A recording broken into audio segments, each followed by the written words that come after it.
Fundo de Apoio à Cultura do DF. Logo da TV Apada ao centro, um círculo branco onde duas mãos fazem o sinal da TV Apada em libras. Ele tomba para trás e se levanta após um toque de dedos, agora em azul e laranja. Oi, comunidade surda, tudo bem? Eu sou a Núbia, eu sou a apresentadora da TV Apada. Hoje é o dia que eu recebo nossa convidada.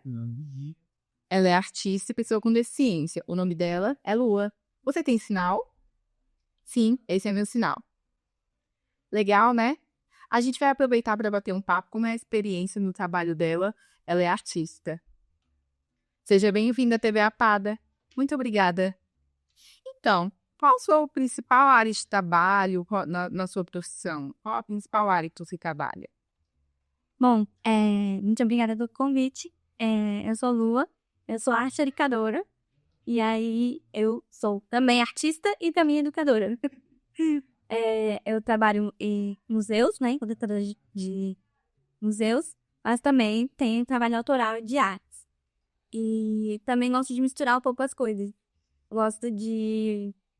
Sempre que eu posso, eu coloco um pouquinho da arte na educação, e sempre que eu posso, eu coloco um pouquinho da educação na arte, essa assim. Legal.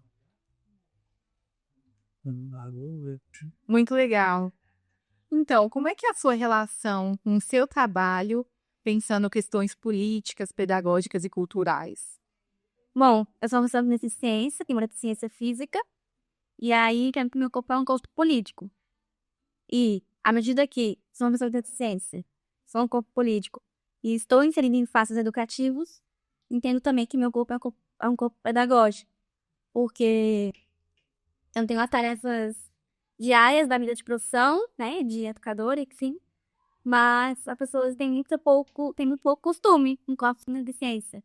As pessoas ainda têm muitos tabus, as pessoas ainda têm muitos medos e muitos tipos de preconceitos, né, nos nossos corpos. Então, eu me coloco no sentido de que, à medida que eu estou em algum lugar, meu corpo ensina algo.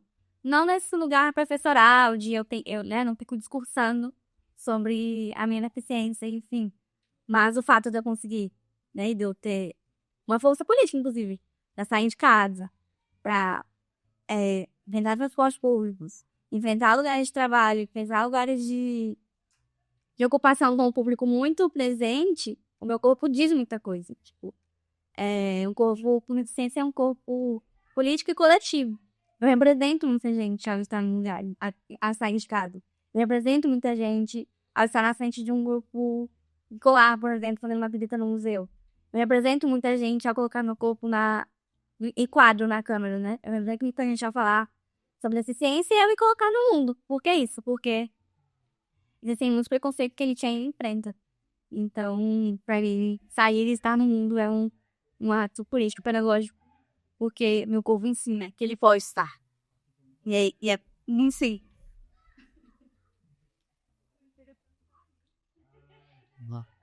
Muito bacana.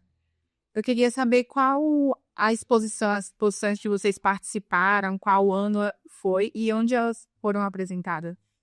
Certo, eu participei de algumas exposições coletivas, com trabalhos de fotografia, autorretrato e algumas instalações. Os mais relevantes que eu considero foram, aqui em Brasília, eu participei de uma exposição na Galeria Rasa, no Rasa Park, se não me engano, não sei o nome, agora eu pedi. Com o trabalho Agulha. Trabalhei também, apresentei meu trabalho lá no Museu de Arte Moderna do Rio de Janeiro, UMAN. Foi uma instalação chamada Oratório de Santa Maria Garra. É uma instalação que eu fazia um altar, uma santa que eu inventei. E é uma santa, inclusive, que é uma santa aleijada, uma santa com deficiência. Que é justamente para poder trazer um pouco esse lugar da perspectiva de que nós temos nossos próprios santos também, né? A qual a gente pode acreditar e venerar.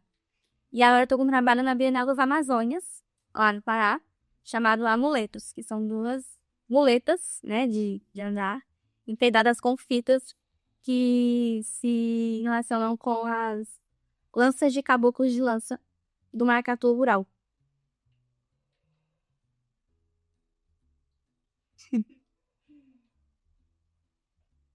Uau, suas exposições são maravilhosas. Eu acho muito importante essa representatividade sua de uma pessoa com deficiência dentro das exposições. Isso é muito legal. Como você expressa essa forma artística sua? Como você coloca o seu corpo com deficiência nos temas que você trabalha nas exposições? Sim, eu comecei a minha vida artística na fotografia, sou formada em fotografia. Eu sempre fotografava o outro, outras coisas das pessoas. E aí eu percebi que tinha uma força, mas que não era uma coisa assim que dizia muito, assim, não era um discurso que pra mim é muito interessante, eu não era muito profunda nesse discurso de fotografar outras pessoas. Aí eu comecei a perceber que meu corpo dizia muito, né? Que meu corpo tinha esse caráter político e pedagógico, e eu não conseguia acessar ele de forma muito clara. Mas aí então eu decidi começar a me fotografar. E aí eu comecei a me colocar na frente da câmera, entendendo que a força que eu procurava era justamente a força que tinha no meu próprio corpo. E aí também comecei a testar esses tipos de autorretratos no sentido de como que eu posso decidir como que a minha imagem vai aparecer também. Porque a gente também fica muito à mercê de imagens que outras pessoas fazem sempre, né? Nunca é a própria pessoa com deficiência se retratando, é sempre alguma outra pessoa nos retratando, nos colocando em algum lugar subalterno, enfim, até algum lugar, às vezes, de violência que a gente sofre, enfim. E aí, quando eu faço essa escolha de começar a me fotografar, eu também decido e escolho como que a minha imagem vai estar posta, né, pro público. E aí eu começo aí, com autorretrato, essa experimentação mais de imagem, entendendo essa postura política que o meu corpo carrega. E aí, a partir disso, eu começo a entrar, então, em contato com alguns artistas que trabalham com instalações, trabalham com objetos. E também, agora, de uma trajetória bem profunda com a cultura popular, com mestres e mestres da tradição popular, das artes populares brasileiras. E aí isso começa a me dar mais possibilidades de investigações para objetos. E aí eu começo então, a construir objetos agora. E aí também misturo objetos meus com objetos que eu crio. E aí eu entendo que tudo que eu faço é autorretrato. Não quer dizer só que o fato de eu estar na câmera ou não é o autorretrato. Tudo que eu produzo são autorretratos, são imagens que falam sobre o meu corpo. E aí essas imagens elas podem estar numa fotografia ou, por exemplo, numa muleta cheia de vidas.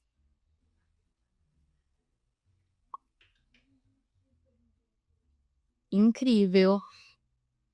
Como é que você mostra, com qual linguagem artística você consegue apresentar isso? Como você consegue expressar a sua experiência? Sim. Eu comecei com a fotografia, então eu fotografava, né? E imprimia as fotos. E aí eu, né, fotos mais simples assim, imagens mais simples. Mas aí eu começo a investigar essa materialidade também dos elementos e dos materiais. E aí, por exemplo, eu conheço uma artista que me inspira muito, que é minha irmã, que se chama. É a Débora Passos, que é bordadeira, além de outras coisas. E a Débora me evoca ao bordado e me traz pro bordado. Então, eu começo a bordar coisas que não são tecido.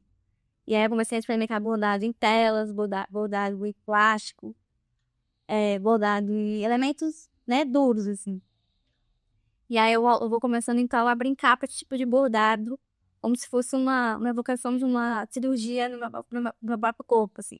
Passei por muitas cirurgias, fui muito costurada, e aí eu devolvo pro bordado esse lugar mais visceral, esse ritual que foi feito comigo, assim, né? E aí hoje eu tô mais nesse lugar, nessa experimentação de materiais, em que eu bordo, em que eu atravesso de algum modo a certeza de materiais. Em um estúdio com fundo preto, as participantes estão sentadas em cadeiras de plástico vermelho, com as pernas de madeira.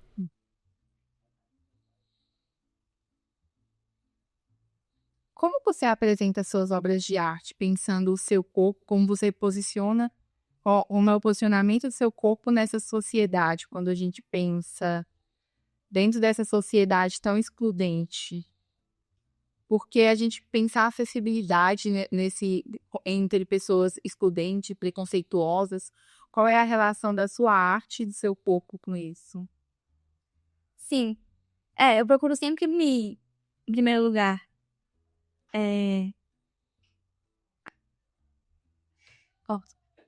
Teria que permitir de novo? não, pode começar a dar a resposta. Eu também, né? Mas não pode ser. Eu tô gostando da minha palavra. Lua sorri. A entrevista acontece em Libras e Letícia Magalhães interpreta.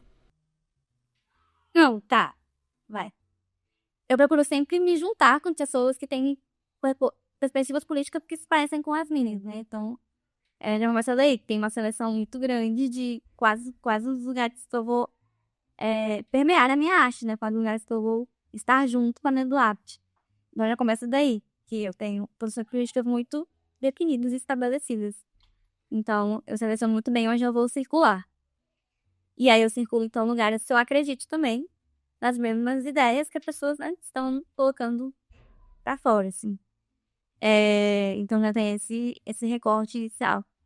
Um outro recorte que eu tento fazer é de também trazer minhas obras para um lugar mais acessível, não um lugar necessariamente técnico, sabe? De uma série de obras que possuem, por exemplo, tecnologias assistivas, ou de possuem, sei lá, versões acessíveis, versões em 3D, por exemplo. Mas eu procuro quebrar um pouco do lugar de entidade que as obras de arte carregam. Como eu trabalho com arte, eu sei que trabalho em museus, geralmente percebo que as obras de arte elas são muito veneradas num lugar quase espiritual, assim. Que é uma coisa que, enfim, é isso, né? Não tem como mudar muita coisa. Mas as minhas, eu tento sempre quebrar um pouco dessa lógica muito obras de arte intocável. E, oh meu Deus, como é uma grande coisa incrível e sacra que ninguém pode se aproximar. Então, eu sempre tento colocar, né, por exemplo, as obras de arte em níveis de acesso mais próximos do público, sabe? Eu me preocupo muito delas estarem, por exemplo, mais baixas sempre, para que pessoas cadeirantes possam, por exemplo, olhar melhor, né? Eu procurei na instalação que eu fiz lá ter uma relação, deixar a obra de arte uma relação muito íntima com o público, assim, sabe? E que se a pessoa quisesse tocar, ela até poderia, assim. O museu estava meio que sabendo de que as aulas que elas tocar, elas poderiam. Enfim, isso deve ter parte da inclinação que elas tinham, né? Então eu tento colocar essas questões de modo mais abertas. E eu gosto de falar um pouco sobre isso também. E aí, por exemplo, eu sou o terror da museologia, por exemplo. Porque as minhas obras, elas são embaladas, tipo assim, numa mala. E a mala vai pro aeroporto e vai pro avião. E seja que Deus quiser. E aí, enfim, né? Porque a museologia tem um cuidado com respeito e concordo. E obviamente tem que ter também. Mas no meu processo, eu tento quebrar um pouco dessa visão muito... muito sacra, né? Que a obra carrega. E eu coloco essa sacralidade para outro lugar. Por exemplo, inventar uma santa. Para cultuar. Núbia olha atentamente para Letícia enquanto ela interpreta. Concordo perfeitamente com você. Sua arte é incrível. Eu espero que todos vejam você hoje aqui e se conheçam. Você é muito maravilhosa e muito obrigada pela sua partilha com a gente, sua experiência. Eu sinto, nossa, a força, eu me sinto impactada com isso. Por exemplo, eu penso como pessoa com deficiência, como surda, e você como pessoa com deficiência, a gente sente na pele essas questões do preconceito da sociedade. A gente não vai aceitar, a gente vai lutar contra isso. Eu queria saber se você tem um Instagram, se você queria divulgar seu trabalho. Sim. Meu Instagram é Lua, com S, como se Lua do plural, Cavalcante. @Luas Cavalcante. Então, muito obrigada a vocês que assistiram até aqui o nosso bate-papo. Não percam, sigam a gente, assistam mais, vejam o trabalho da Luana. Muito obrigada. Tchau, tchau. Obrigada. Aqui a TV Apada é parceria com o FAC, Governo do Distrito Federal. Até a próxima. Tchau, tchau. Logo da TV Apada. Lua é uma mulher com cabelos pretos, lisos e penteados para o lado, com rosto redondo e bochechas sobressalentes. Ela usa uma blusa sem mangas, preta, colar com pingente prateado, redondo e grande, calça preta com cinto fino estampado de onça.